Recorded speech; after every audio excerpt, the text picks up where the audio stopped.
Welcome back to Behind Them Walls. We truly appreciate everyone who has tuned in, liked, commented, and subscribed. If you're new here, we've previously explored life behind the walls in Mississippi and Kentucky, and now we've made our way to Florida. In this episode, we're diving into the lives of 5 women serving life sentences in the Sunshine State. Among these stories is one involving an unimaginable act against an 18-month-old daughter, and another featuring the longest-serving woman in the state. We'd love to hear your thoughts, so be sure to share your opinions and comments below. If you're interested in a part 2, don't forget to hit that like button. And make sure you subscribe so you never miss an episode of Behind Them Walls.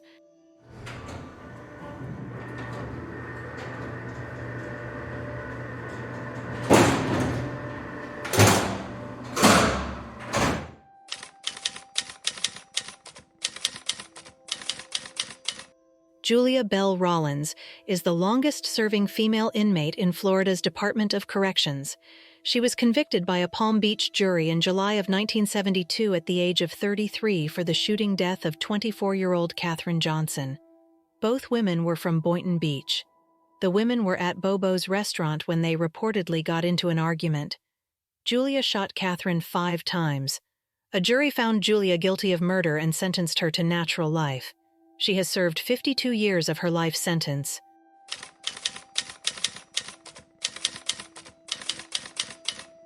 Ana Maria Cardona, a Cuban immigrant, lived with Fidel Figueroa, a well-known drug dealer, in an upscale apartment in Miami in the 80s. They had a 2-year-old child together.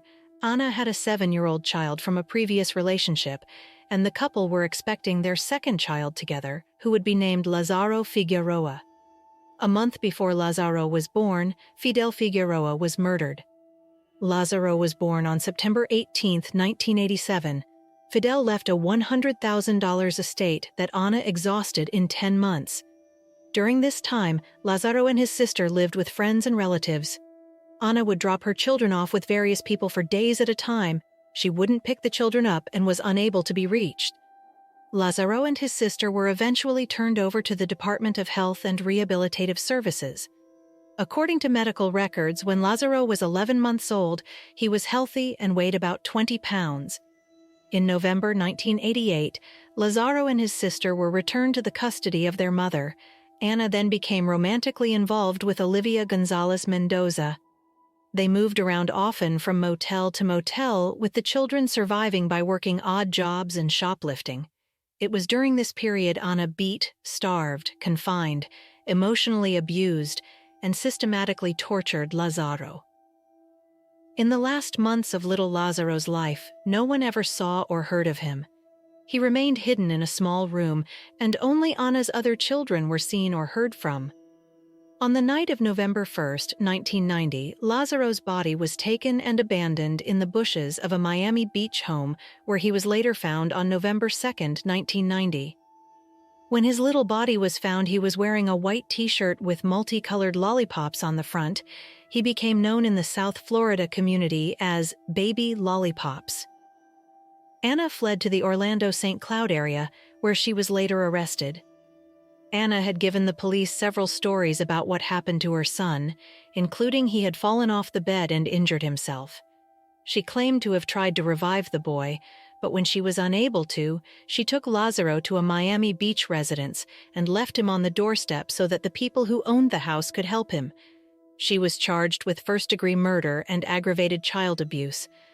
Lazaro's cause of death was later determined to be a blow to the head from a baseball bat. Despite claims by neighbors and other people that Ana was abusive towards her son, she consistently denied it. She blamed her lover Olivia for the beating and fatal blow that took her son's life. This was her argument at her first trial.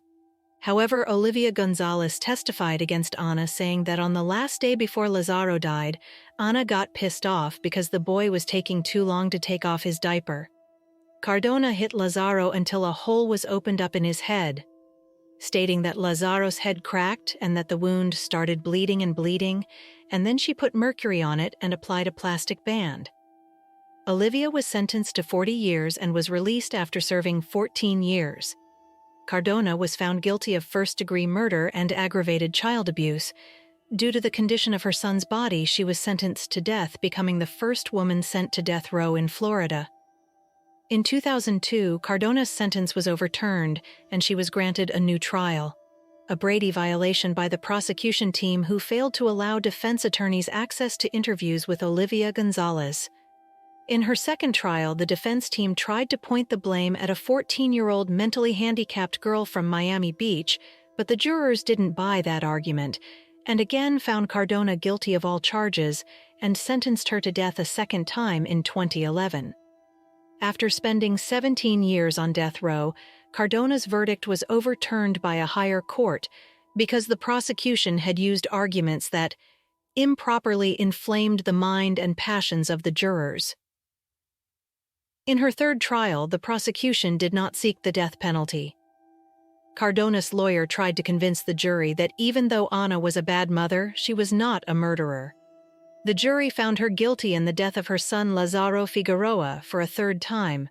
This time she was sentenced to life in prison instead of death. A few of the presiding judge's words to Cardona were, "There are wild beasts that show more empathy for their offspring than you showed Lazaro." Ana Cardona is currently serving out her life sentence at the Lowell Correctional Institution in Ocala, Florida.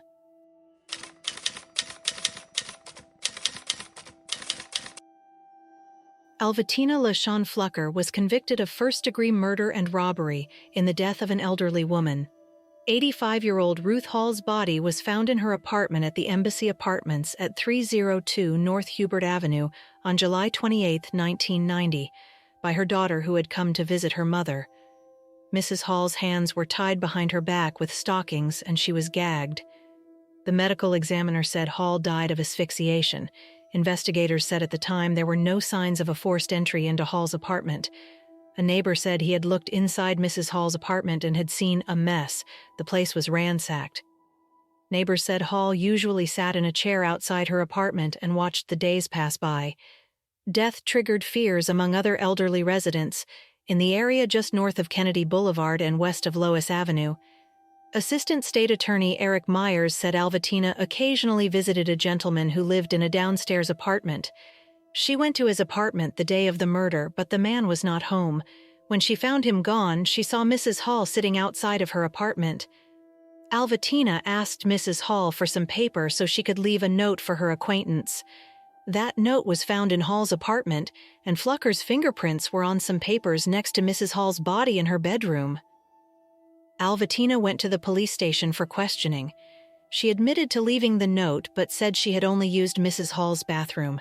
Unaware that her fingerprints were found in the bedroom, authorities located the gentleman who identified Flucker and she was arrested.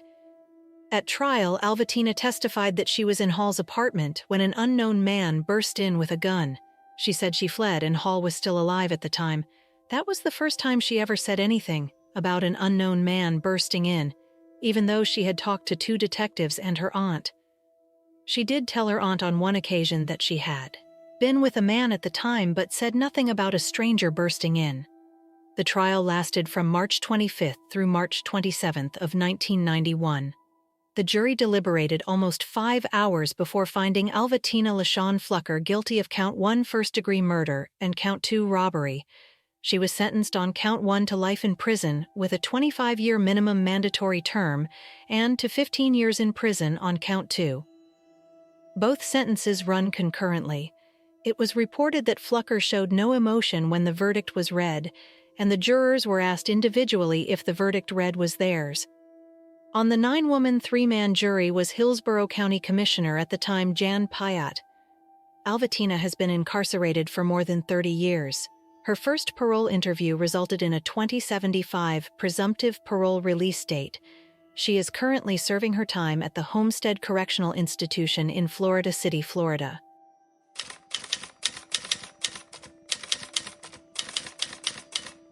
Amber Wright was one of the 5 young people charged with 15-year-old Seth Jackson's murder. Also 15, Amber had been in a relationship with Jackson, but broke up resentfully. By way of text messages, Amber and 18-year-old Charlie Ely lured young Jackson to a trailer, where 16-year-old Kyle Hooper, Amber's brother, along with Amber's boyfriend, 18-year-old Michael Bargo, and Justin Soto, 20, beat and shot Seth before they placed his body in a sleeping bag and burned it in a backyard pit. His remains were shoveled into 5-gallon paint buckets and thrown into a rock quarry. 2 days after the murder, Mrs. Tracy Wright, Amber and Kyle's mother, called Sheriff Deputy David Rasnick, telling him that Hooper knew something about Seth's disappearance, a regular teenager. Seth was born February 3, 1996, in Bellevue, Florida. He dreamed of becoming a UFC fighter. Seth dated Amber for about 3 months, but Seth suspected Wright of cheating on him with Michael Bargo. The youngsters had a bitter breakup in March of 2011, taking their feud to social media. Meanwhile, Michael Bargo grew intense hatred for Seth, wrongly believing that Seth had abused Amber. On April 17, 2011, Michael Bargo told Kyle Hooper that he needed to kill Seth. Michael knew Kyle was angry with Seth after he allegedly threatened to burn his house down. Bargo asked Amber to lure Jackson to Ely's home that night, where they would ambush him and Bargo would shoot him. At the time, Ely's home temporarily lodged the group, with Wright often staying overnight. Following Bargo's plan, Wright exchanged text messages with Jackson that evening, telling him she wanted to work things out and asking him to meet her there. Tellingly, she asked that he keep their meeting a secret. Seth initially sensed a trap, replying, "Amber, if you have me jumped, I will never give you the time of day." Wright's assurances appeared to convince him, however. "I could never do that to you," she said. "I just want me and you back." As the three of them entered Charlie Ely's trailer, Kyle Hooper lunged at Jackson, hitting him on the head with a wooden object as the girls scuttled off into a bedroom, and Bargo began firing with his .22 caliber, wounding Jackson. Although hurt, Jackson managed to stumble outside, but Soto tackled him in the front yard, beating him down as Bargo shot him again. Bargo, Soto, and Hopper then carried Jackson back into the house, putting him in the bathtub. Bargo continued hitting and cursing at Jackson, firing more bullets at him. Bargo finally killed Jackson by shooting him in the face, according to court documents. Then Bargo and Soto threw the lifeless boy, wrapped in a sleeping bag, into a burning fire pit. James Havens, the 37-year-old ex-boyfriend of Amber Wright's mother, knew of the plot in advance. On the morning of April 18th, Havens turned up with cinder blocks and cables in the back of his truck.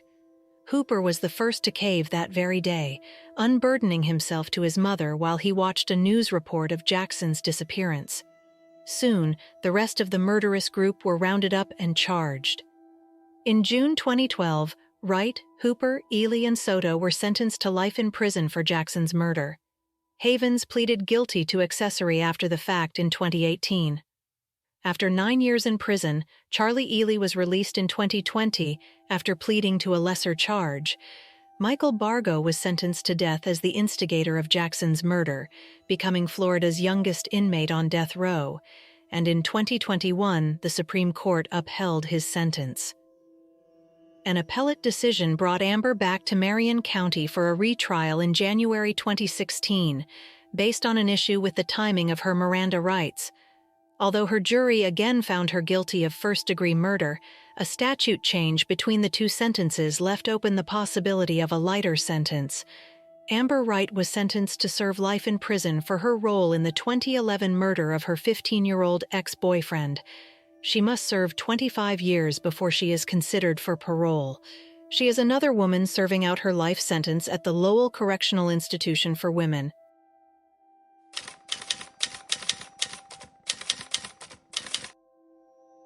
Resulting from a search warrant on October 12, 2009, inappropriate photos of a child were located on computers seized from Melissa Bailey's home on Helms Way in Port Charlotte, Florida. Melissa Anna Bailey disclosed that she had engaged in sexual acts with her daughter, who at the time was 18 months old. There were also photographs taken during the acts against the child, which also involved Glenn M. Nelson. Melissa made further statements that she and her boyfriend Glenn Nelson had been performing these acts on her child since she was born, until about a month prior to the investigation. Melissa would put her mouth on the baby's private part, and Glenn would do the unimaginable to this young child along with Melissa.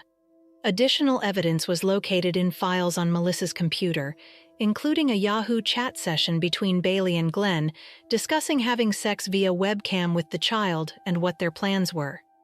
Glenn Nelson was a property manager of Villa del Sol. On October 20, 2009, another search warrant was executed at 28200 Bermont Road, Unit 8A in Punta Gorda, Florida. This was Glenn Nelson's apartment. Authorities also searched Villa del Sol's office where Glenn worked, also located on Bermont Road. Nelson was present for the search, he was cooperative, and agreed to go to the Major Crimes Office to be interviewed by investigators. His Miranda rights were read to him, which he waived and consented to a recorded interview. Glenn Nelson confessed to performing sexual acts on several occasions with his girlfriend's 18-month-old baby. He also admitted that he and Melissa Bailey did these acts using his private part and confirmed they photographed their behavior with the child. Melissa was present during these acts and did nothing to prevent or stop them from happening. In fact, she participated and encouraged the abuse. Melissa sent these photos to Glenn's personal and work computers. Glenn made additional statements that are just too disturbing to repeat. In total, 6 computers were seized. At least 20 photos were located that depicted Melissa abusing her own child. Investigators expected to find more as the search of the devices was still ongoing at the time of Glenn's confession. As a result of Melissa's statements and Glenn's confession, she was arrested and charged with capital sexual battery, lewd and lascivious molestation under 12 years old, possession of child pornography, use of a child in sexual performance, and lewd exhibition, with more charges expected as the investigation continued. Melissa was 26 at the time of her arrest. Glenn Nelson was 59. In August 2012, Melissa's trial began. Prosecutor Jillian Kuykendall's opening statement started with an apology. Julian said, "The state apologizes in advance. You will be presented with evidence of how this baby was subjected to several sex acts. The state is confident, after you see all the evidence and hear and listen to all the testimony, you will find the defendant guilty on all 6 counts," said Kuykendall. The defense claims Bailey is insane and had no control over what she's accused of doing. She didn't understand what was happening. She didn't know what she was doing. She was manipulated by this boyfriend, as the state talked about, said Joe Lombardo, Bailey's attorney. Glenn Nelson was already in prison. He pleaded guilty and was sentenced to more than 2 decades in prison. In an attempt to show the jury Bailey was not mentally capable, Lombardo told the jury, "What normal mother would let this happen unless there were serious problems with her, unless she was insane?" The jury didn't agree. Melissa Bailey was convicted by her jury on all charges, who took just 2 hours to reach their verdict. She was sentenced to natural life plus an additional 35 years. She is currently housed at Florida's Women's Reception Center. Department of Correction records indicate that Glenn Nelson was released March 25, 2021 by way of death.